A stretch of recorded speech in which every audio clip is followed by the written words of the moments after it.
अस्सलाम वालेकुम नाज़रीन, ज़हीर अहमद कालों 24 न्यूज़ से।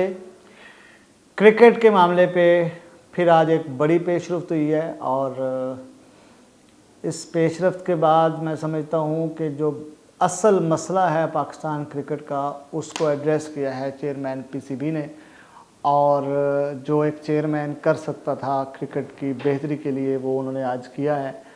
पीसीबी के बोर्ड ऑफ गवर्नर्स का इजलास हुआ जिसमें उन्होंने बड़े फैसले किए हैं जो पाकिस्तान की क्रिकेट के लिए जो असल मसले होते हैं क्रिकेट में। जब आप किसी भी चीज़ को देखते हैं तो आपका जो बुनियादी ढांचा है उसका, जहाँ से आप रॉ मटेरियल लेते हैं, जहाँ से आप अपना टैलेंट हंट करते हैं, जो असल टैलेंट ढूंढते हैं, जो आपको फिर नेशनल लेवल पे आपके लिए सर्व करते हैं और कौमी टीम में जो खिलाड़ी आते हैं उनके लिए असल जो चीज़ थी वो थी आपका क्रिकेट का ढांचा बुनियादी, जो आपकी डोमेस्टिक क्रिकेट कहलाती है।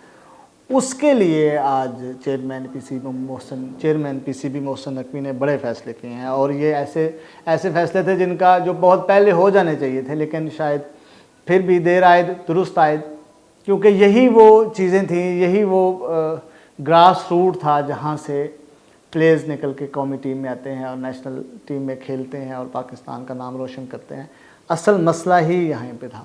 हमारे जो एक दफ़ा टीम में खिलाड़ी चले जाते हैं वो डोमेस्टिक क्रिकेट खेलना अपनी शान के ख़िलाफ़ समझते हैं, और फिर जो डोमेस्टिक में परफॉर्म करते हैं, खेलते हैं, उनको वो इंसेंटिव ही नहीं मिलते कि वो उसको टाइम दे सकें, अपना घर भी चला सकें और अपना जो टैलेंट है वो उसका इज़हार भी प्रॉपर तरीके से कर सकें। लोग खिलाड़ी यही समझते थे कि आप कैसे टीम में जाएंगे, आप में वो चीज़ ही नहीं है, आप वो परफॉर्मेंस ही नहीं दिखा पा रहे, या परफॉर्मेंस दिखाने के लिए प्लेटफॉर्म ही नहीं है जहाँ से आप टीम में जाएंगे, तो आप वक्त ज़ाया कर रहे हैं, आप उसमें कोई अर्न नहीं कर रहे, सिर्फ टाइम ज़ाया कर रहे हैं। जब आप ये सोच होगी खिलाड़ियों में, नए खिलाड़ियों में, तो फिर आगे कैसे वो जो टैलेंट है वो आगे पहुँचेगा कैसे? वो अपने मुआशी मसाइल में गुम हो जाएगा और कहीं खप जाएगा। तो आज जो बड़े फैसले हुए उनमें उन्होंने एक तो इसका बजट ही बढ़ा दिया है।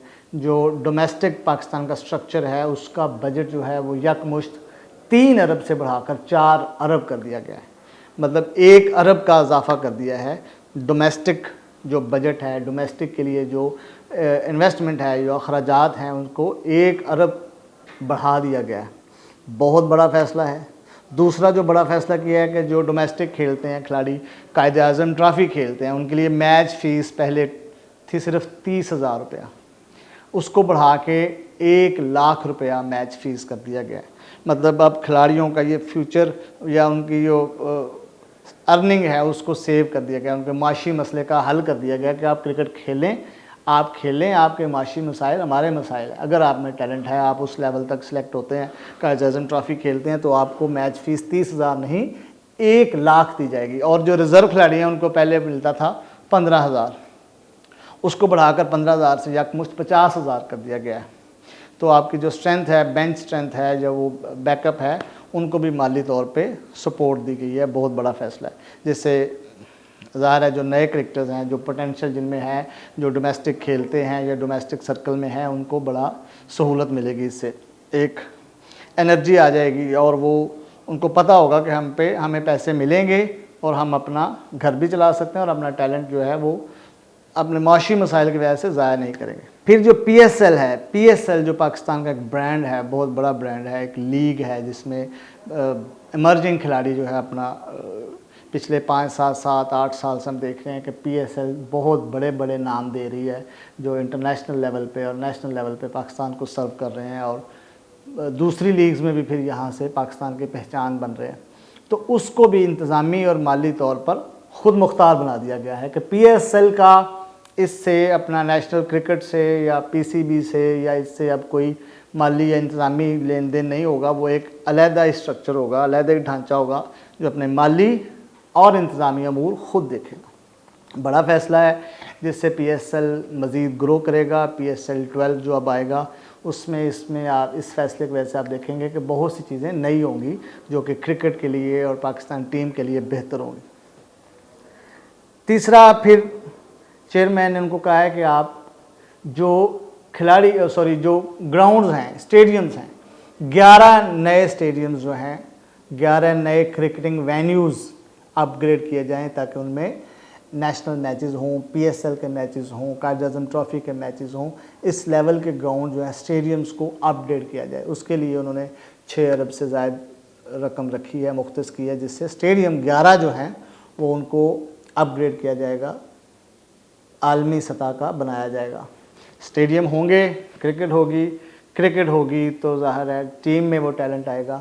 जो आज हम सोचते हैं कि हमारे पास वो टैलेंट ही नहीं है, जो रिप्लेसमेंट नहीं है बड़े खिलाड़ी को आउट करते हैं तो पीछे जो है वो बैकअप नहीं है, बैकअप आता है तो वो 1-2 मैचों में परफॉर्म करने के बाद फिर वो बहुत से नाम हैं जो 6-6 मैचेस 5-5 मैचेस खेल के जिनको हमने ज़ाया कर दिया। एक लंबी लिस्ट है जिसमें बहुत से ओपनर्स हैं, बहुत से मिडल ऑर्डर प्लेयर्स हैं जिनको हम कह सकते हैं कि उन्होंने टीम में जगह तो बनाई लेकिन रह नहीं सके। कितने सारे नाम हैं जो ज़ाया हो गए। कई अब ऐसे खिलाड़ी हैं जो पाकिस्तान के बजाय दूसरे मुल्कों से जाके खेल रहे हैं। लंबी फहरिस्त है। तो इस चीज़ को बचाने के लिए अब स्टेडियम नए हों, स्टेडियम अपग्रेड हों, पैसे ज़्यादा हों, कायद आज़म ट्रॉफ़ी डोमेस्टिक का ढांचा अच्छा बनाया जाए, पीएसएल को आज़ाद किया जाए। तो ये सारी चीज़ें, वो जो असल मसला था जो एक अरसे से हम देख रहे थे कि जो बेसिक्स है, जैसे तालीम में स्कूल्स अच्छे होंगे, पढ़ाई अच्छी होगी स्कूलों में तो कॉलेजेस और यूनिवर्सिटीज़ में अच्छे बच्चे आएंगे जो आगे आपको सर्व करेंगे। ऐसे ही अगर आपकी क्रिकेट की नर्सरी अच्छी होगी, क्रिकेट की नर्सरी यही है, क्लब्स हैं, एकेडमीज़ हैं, उसके बाद आपका डोमेस्टिक स्ट्रक्चर है, वो बेहतर होगा। जैसे कि बड़ी टीमें इंग्लैंड है, ऑस्ट्रेलिया है, इंडिया है, जिनमें उनका डोमेस्टिक स्ट्रक्चर बड़ा स्ट्रॉन्ग है, जहाँ से कॉम्पिटिशन्स होते हैं, एक एक पोजीशन के लिए 8-8 10-10 प्लेयर्स में मुकाबला होता है, बड़ा ही मार्जिनल होता है, 0.001% को बेहतर होता है प्लेयर। अच्छा ओपनर होता है, अच्छा ऑलराउंडर होता है, अच्छा स्पिनर होता है, अच्छा फास्ट बॉलर होता है, उसको उठा के लेके आते हैं। तो हमारे पास वही नहीं था, हमारे पास डोमेस्टिक ही नहीं थी, हमारे पास डोमेस्टिक का वो स्ट्रक्चर ही नहीं था जहाँ से हमने रॉ मटेरियल, जो हमने कंपटीशन एक होता है लड़कों में, वो ही नहीं था। हमें पता था कि ये 3 बच्चे जो हैं वो हमने ले लेना है, इधर से ले लेना है, 4 जो हैं पहले टीम में खेल रहे हैं। वो पता ही नहीं था कि टैलेंट लेना कैसे है, टैलेंट हंट कैसे करना है। चीज़ें कहीं वो कोई कैंप लगा दिया, कहीं 2 बच्चे अच्छे निकले, वो एकदम आगे टीम में खेल गए तो वो क्लिक कर गए तो वो स्टार बन गए।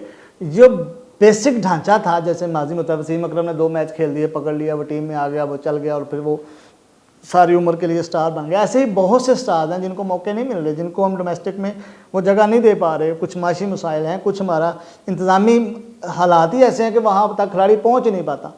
तो अब इससे उम्मीद हुई है, जो आज के फैसले हुए हैं बोर्ड ऑफ गवर्नर्स में, चेयरमैन पीसीबी ने जो किए हैं, उससे ये चीज़ें बेहतर होंगी। तीसरा जो उन्होंने इससे आगे जो एक चीज़ उन्होंने की कि उन्होंने कहा है कि ये जो नेशनल स्टेडियम है कराची का, हमारा सबसे बड़ा शहर है कराची, उसके स्टेडियम को अपग्रेड किया जाए। कज़ाफ़ी स्टेडियम को तो कर दिया, नेशनल स्टेडियम अभी कुछ काम बाकी था, उसका बजट भी अप्रूव हो गया। तो अल्लाह करे जो असल जड़ है, जो असल इशू है, उसको आज चेयरमैन पीसीबी ने एड्रेस कर दिया है और उसको अब इम्प्लीमेंट हो गया है। और इससे बेहतर आज नहीं लेकिन 1-2 सालों में आप देखेंगे कि इसके समरात पहुंचना शुरू हो जाएंगे। असल जो जड़ थी, असल जो जैसे कहते हैं ना बीमारियों की जड़ मैदा होती है, तो मैदा ठीक कर दिया जाए तो जिस्म में सारा निज़ाम ठीक हो जाता है। तो बेसिक ढांचा जो डोमेस्टिक का था उसको ठीक कर दिया जाए तो क्रिकेट ऑटोमेटिकली ठीक हो जाएगी। जब आपके पास सिलेक्ट करने के लिए प्लेयर्स पड़े होंगे, जब आपको पता होगा कि ये प्लेयर्स हैं आपके पास, तो आपकी टीम ऑटोमेटिकली अच्छा हो जाएगी, परफॉर्मेंस अच्छी हो जाएगी, रिजल्ट्स अच्छे आ जाएंगे। वरना फिर ऐसे ही तुक्के लगते रहेंगे और वो चलता रहेगा सिलसिला, डे टू डे वाला, tournament to tournament, series to series, तो ये वाला मामला नहीं चलेगा। एक बुनियादी ढांचा बना दिया जाएगा जिससे खिलाड़ी आते रहेंगे। क्रिकेट से ही 2-3 अच्छी खबरें थी, अच्छी क्या बड़ी खबरें थी। बेन स्टोक्स रिटायर हो गए हैं जी, एक बड़ा नाम, इंग्लैंड का कप्तान, उसने सर्व किया, उसने टेस्ट क्रिकेट को एक नई जहद दे दी, एक नए तरीके से उसने कप्तानी की, उसने एग्रेसिवनेस दिखाई, उसने टेस्ट क्रिकेट में भी 6 से ऊपर एवरेज जो है वो रन रेट है, उसने एक नया ट्रेंड सेट किया। गो कि वो अपनी आखिरी सीरीज़ न्यूजीलैंड से हार गए हैं 2-1 से, आखिरी मैच में भी उसने ओपन की, बोल्ड स्टेप लिया, ऊपर आया, जारहाना बैटिंग की, 373 का टारगेट था, लेकिन उसने 30 रन भी, 2 चौके 2 छक्के लगाए, वो डरा नहीं। और उसने ये बता दिया है कि डरना नहीं है, टेस्ट क्रिकेट है, 400 का टारगेट है, 500 का टारगेट है, तो आपने स्लो डाउन नहीं होना। ड्रा वाली सिचुएशन, उसने ड्रा का कॉन्सेप्ट ही निकाल दिया बेन स्टोक्स ने। आज वो रिटायर हो गए हैं, उसे हम सलूट पेश करते हैं। दूसरा वर्ल्ड चैम्पियन इंडिया आयरलैंड जो किसी लिस्ट में नहीं थी उससे वाइट वॉश हो गई है। 2-0 से आयरलैंड ने इंडिया का वो जो गुरूर और वो जो एक पहाड़ था, हवा था, वो सारा पाश पाश कर दिया आयरलैंड ने। T20 में उनको वाइट वॉश कर दिया। पहली दफ़ा हुआ है कि इंडियन के दोनों ओपनर्स डक पे आउट हुए और पहली दफ़ा हुआ है कि आयरलैंड ने इंडिया को T20 में वाइट वॉश कर दिया।